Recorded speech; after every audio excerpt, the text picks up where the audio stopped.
The Quench, where you ask, we answer.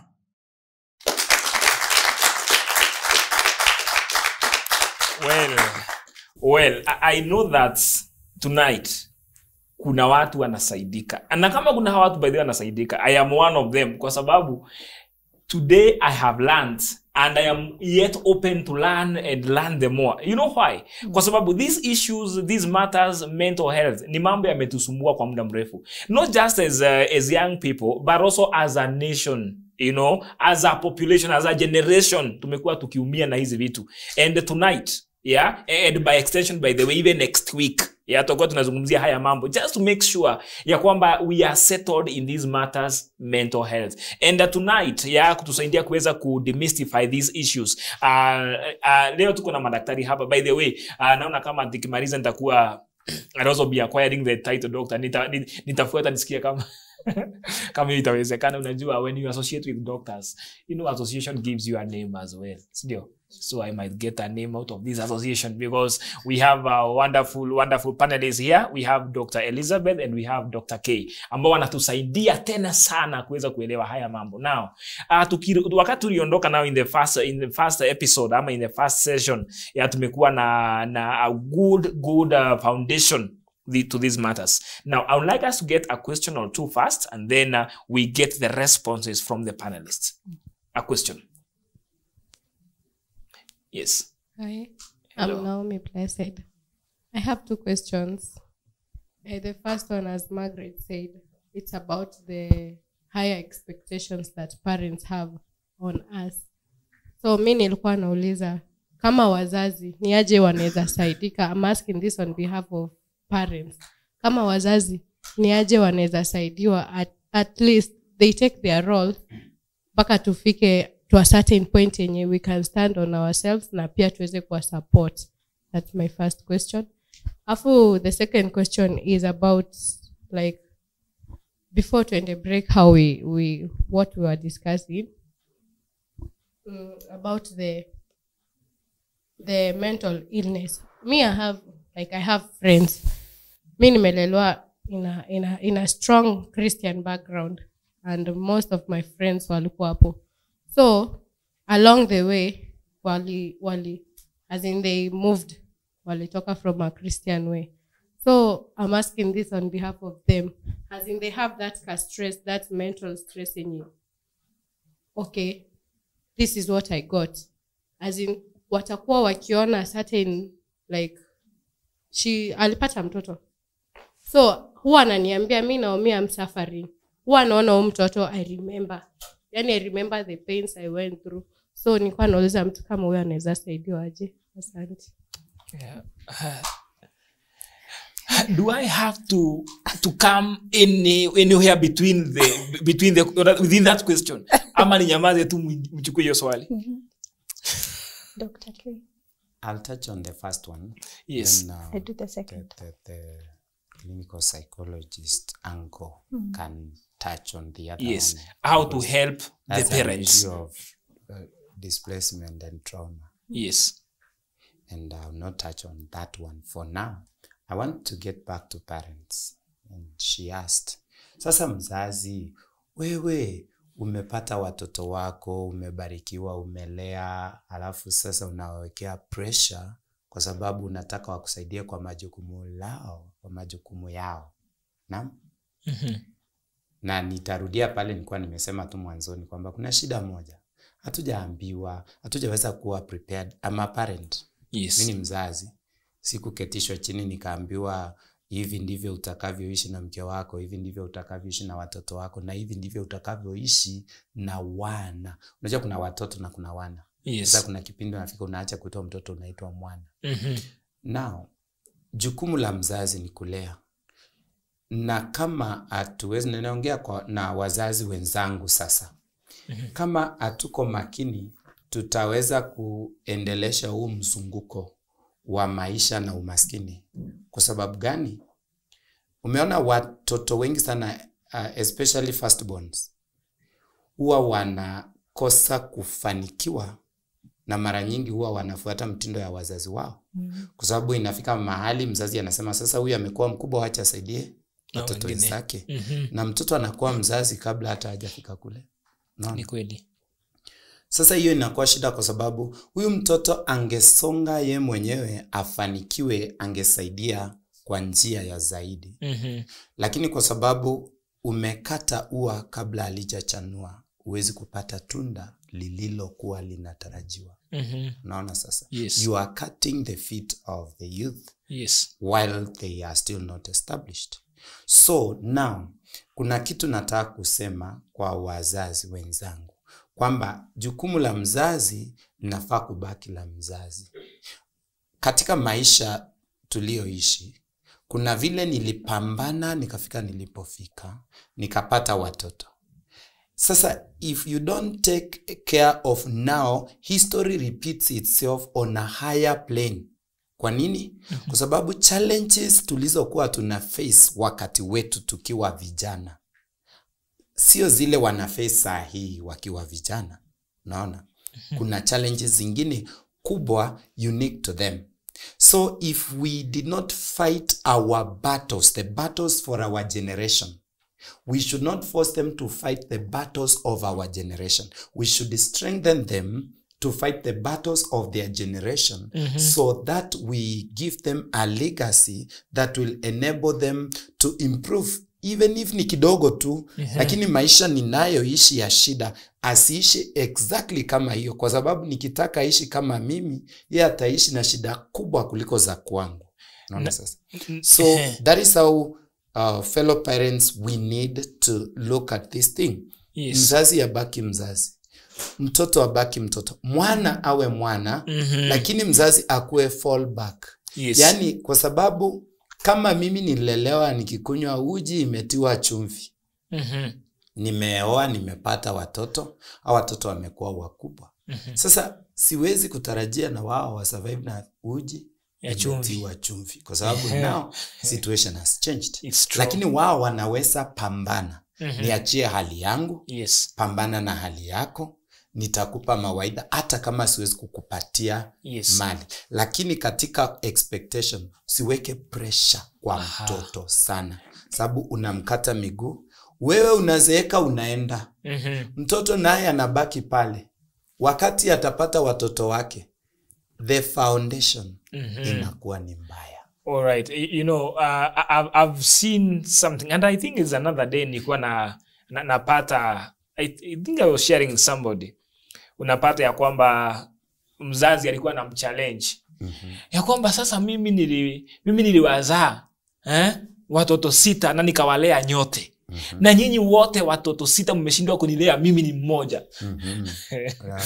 As in, it was I think it's that issue of displacement, as in kazi yako ilikuwa ni kulea, si kulewa, ama si kulelewa. Yeah, but that does not mean in any way that watoto ama wale ambao wamejiweza hawafai kusaidia wazazi wao. It does not negate that fact. Sasa unaona kwa wazazi. Shida inakuwa moja. Wazazi wao, kama sasa kisasi tulichopo sasa. Unapata mtoto, unamwachia mtu wa kazi, na unaenda, unamwachia TV, unamwachia simu. Sasa mtoto analelewa na hizi vitu. Ukiona amekuwa mkubwa kidogo, unapeleka boarding. Mtoto anakuwa hana ile connection na mzazi. Unajua tunaweza kulaumu wakati mwingine, na iwe ni makosa. Mtoto hana ile connection sana. Unamwekea pressure. Sasa mtoto atakusaidia as out of pressure, not out of love. Not out of love. And you know what you don't honor, you don't inherit. So how will this kid honor the father and mother whom they are not connected, when the father and the mother is the TV?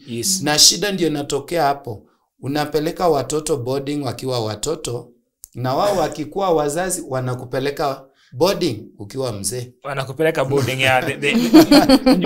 the elderly, the homes of the elderly. Lakini kuna hitaji hiyo kusaidiana. Ni vile tunasema mzazi ainue mtoto wake, amsaidie. Mtoto akijimudu, mzazi ukikuwa na shida yako, at least utakuwa umekata laana ya kizazi, kwamba baba yangu alikufa kwa shida, mimi niko kwa shida, mtoto wangu nataka nimuingize kwa huo mzunguko naye kwa hivyo. So inakuwa generational challenge. So we must, lazima mzazi pale nyumbani lazima tumakinike, and we have to know our roles. Now we have to execute those roles. Yani tujue what we are supposed to do na tufanye kile ambacho tunafaa kufanya, so that some of the cycles ambazo you've been, some of these cycles tumekuwa nazo katika maisha, at least tuzifikishe mwisho.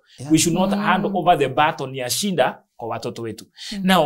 Now me ask a second question. Yes. About a Fred ambaye alilelewa pia kwa Ukristo, kwa church. Lakini akafika mahali ndio huyu ameenda kando. Vijana siku hizi wanasema akapata ball. Yeah, ndio huyo, and then sasa kuna mtoto. So akiona mtoto every time inamkumbusha that pain. So it's a constant reminder of the pain, the betrayal, you know, the backsliding, all those kind of things, you know. Na inakuwa ni a constant mental oppression kwa maisha yake. How do you help that person? Wow, and kuaddress hiyo issue, kwanza ni rafiki ya Naomi kuelewa ya kwamba unajua kulingana na ile saa zingine sisi ndio tunaweza kuwa tumelelewa na ile njia tunafaa kuenda, tunaweza kuwa ndio tumelelewa kiukristo, lakini katika maisha hata vile daktari amesema tunapelekwa boarding. Ukienda kwa hizi institution, you're not existing in a vacuum. Unakutana na watoto wengine. Haujui zile manyumba hawa watu wametoka. Kwa hivyo si of course kuna vile wana kuinfluence. Kwa hivyo tuseme kwa mfano kama ulikuwa umefunzwa doctrine ama ulikuwa umeelezewa hapana, maisha yako hivi ndio unafaa kwenda. Ikiwa kwa mfano ni mambo ya hata kuengage na sex na vitu kama hizo, hii si kitu ya kujichanganya nayo saa hizi. Hauko tayari kwa the consequences zinaweza toka hapo. Lakini ukutane na mtu kwao hii mambo hakuna siri. Yani iko so exposed, si ndio? Kwa hivyo msichana kama huyu unajua sasa si kuna vitu anaanza kuwekwa kwa anaanza kulearn pole. Si ndio? Na ikiwa anakaa na hawa watu most of the time, of course hata vile wanaona their world view na vile wanaona na vile wanaperceive vitu, kwa hivyo si unajua sasa anaingia kwa vile wanaona. Na ndio unajikuta unafanya vitu ambazo zenye si vile ulilelewa ama before vile ulikuwa na vile ulilewa na kwa Ukristo na nini haungefanya, si ndio? Na ndio maana unajikuta hapo. Lakini si kusema ya kwamba kwa sababu umeinfluencewa na umejiingiza kwa mambo zenye saa hizi unaona ziko na consequences zinakuumiza, si kumaanisha hiyo ndio mwisho wako. Na si kumaanisha ati sasa wewe you're beyond help. Maisha yako ni mwisho na mambo kama hiyo. Kitu tunafaa kuelewa sisi kama binadamu, unajua tuko na weakness yetu, na maana vile tunasema build on your spiritual man na mambo kama hayo ni kwa sababu saa zingine utajikuta in an environment yenye haiko supportive. Na sasa ila wakati ulikuwa kwa mahali yenye ulikuwa unaweza kubuild your spiritual man, hiyo strength uliacquire that time ndio itakusaidia kusimama hapa. Lakini kama si strong enough sometimes unajikuta unateleza. Ni kweli. Unaona? Now how do we help her so that huyu mtoto, because unajua mtoto si vapor. Ni kweli. Ati leo wako lakini kesho jua likiwaka ata evaporate na hautamwona tena. You know, huyu ni mtu actually ana grow by the day.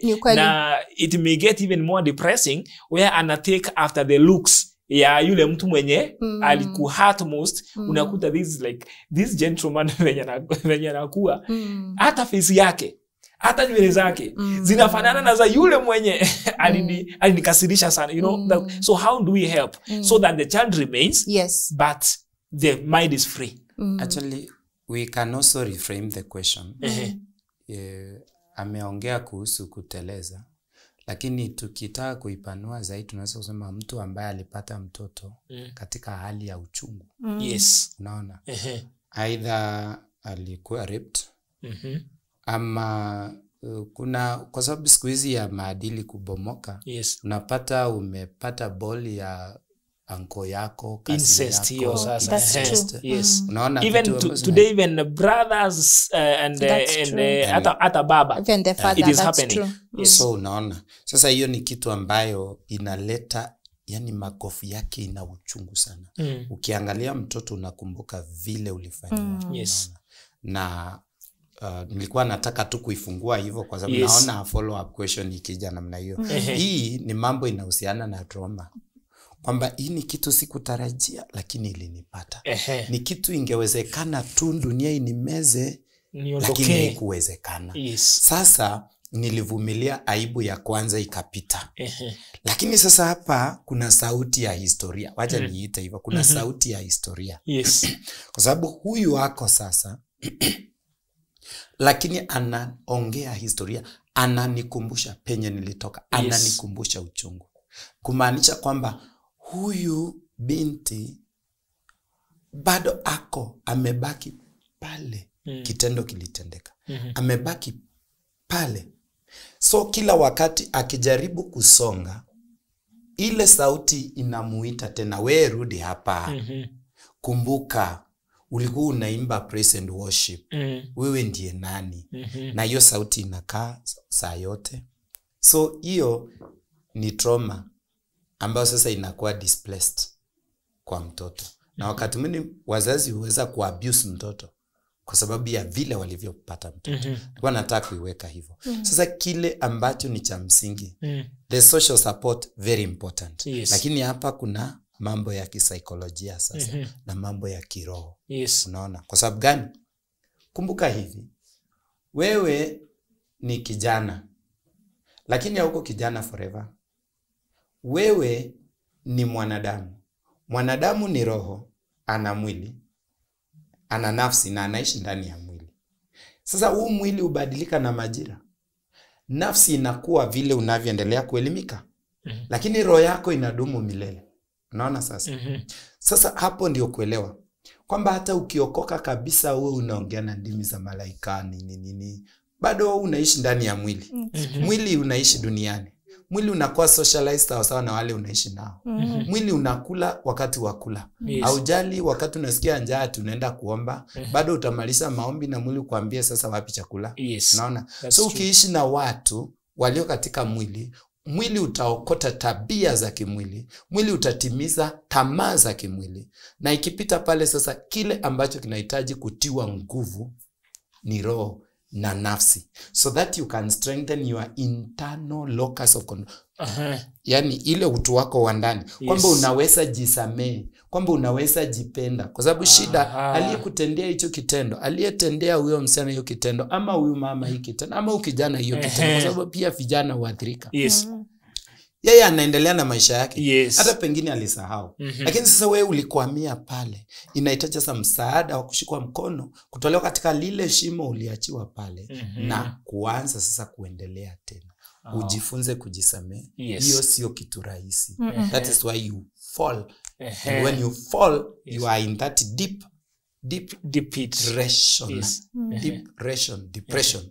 You are there. You cannot remove yourself out of there. Ni wenzako na wale wataalamu wanaweza kushika mkono, watumishi wa Mungu kama wewe ni muumini wa Kikristo, ama watumishi wa hudumu wa dini wale ambao wana provide, ama watu wale wazee ambao wanaelewa, wale wana miaka wamekomaa wanaelewa, wakushike mkono, wakwambie wanadamu za wewe si wa kwanza kuzaa.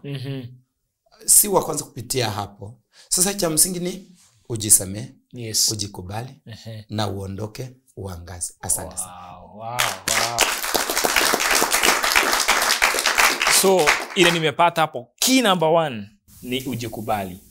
Number 2, ujisamehe. Alafu usonge mbele. Alafu usonge mbele. Now. That was a nice one. Now, do we have another question? Let's have another question kindly. Okay, I'm Mercy. Yes, Mercy. My question is this. Kuna hii tabia yenye inakuwa na either wa mama ama karibu kila mtu atakudescribe na your physical appearance. Awe ni mkonde, anashinda akikwambia wewe ni mkonde sana. Umejaribu kukula, unakula mpaka vitu hazifai, unajaribu kila kitu lakini bado nyama hazipatikani. Hawe ni mnono, anashinda akikwambia wewe ni mnono sana. Juko na mataya huku. Kuna matayo yes. Sasa hiyo kitu unakuta unaumia. Yes. Inakuumiza. Alafu iki take like 10 years ama more, unakuta ni kama umezoea. So hata haikuumizi tena. Ni kama hata umezoea kuisikia. Unakuwa hadiko. Sasa hiyo inamaanisha umeheal ama hiyo kinonda imekuwa deeper mpaka yani umezoea sasa. Sasa hiyo inamaanisha aje? You know, that one is that's a deep question. And najua tuko na about 1 minute by the way. We have just about a minute tuwe tunamalizia. But that question sijui kama inaweza kajibiwa in a minute. I think what we can try to do in a minute is try to lay maybe some sort of foundation kidogo on that question ama on that area, and then tuweze kupata nafasi mzuri ya kujibu, because I think it has to do a lot with the body shaming. Inaitwa body shaming ya. Wakati mwingine wewe umenona kama nguruwe. Wakati mwingine wewe unakaa kama mlingoti hapa umerefuka hapa. Si tuambie basi kesho inasema namna gani? Unaweza kuona kesho. Those kind of things. How do we advise such a person maybe in a minute? Naona time yetu imeisha. Okay. Faith comes by hearing. So whatever faith comes by hearing what you listen to. Na so mtu akiambiwa vile ulivyo, hivyo ndivyo watu wanavyokuona. Yes. So they are late because there's nothing they can do about you. Unajua hiyo, when you are told, tell. Faith comes by hearing. If I tell you umekonda, na wewe jiambie. Every day you wake up, look at the mirror and say you are fearfully and wonderfully made. Does not matter their opinion, because you are not a product of people's opinion.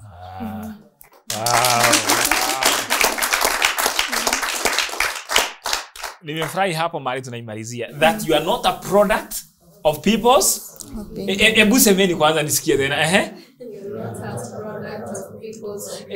Ebu jiambie mwenyewe. I am not a product of people's opinions. I am not a product of people's opinions. I love that, because the Bible says that we are fearfully and wonderfully made. Now. Nikipenda tuweze kufika hapo kwa leo. That is on mental health. Najua kwamba hatuja exhaust. Actually hata hiyo swali, kuna swali tumeacha ikiwa hanging. On matters body shaming, kujiaccept, situations ambazo tunapitia. Mwingine na kuona umepata watoto 2 3, you still have to know that wewe bado ni mtu na Mungu anakujali. And now I know that next week we shall have an opportunity to delve deeper into these issues. Tuweze kuelewa zaidi. Plus many other issues ambazo zina plague our young people, our marriages, our people in the working class, wherever they are. Mental issues are real issues that we must deal with right here in the Quench, because this is where you ask and we answer. Until next week, stay safe.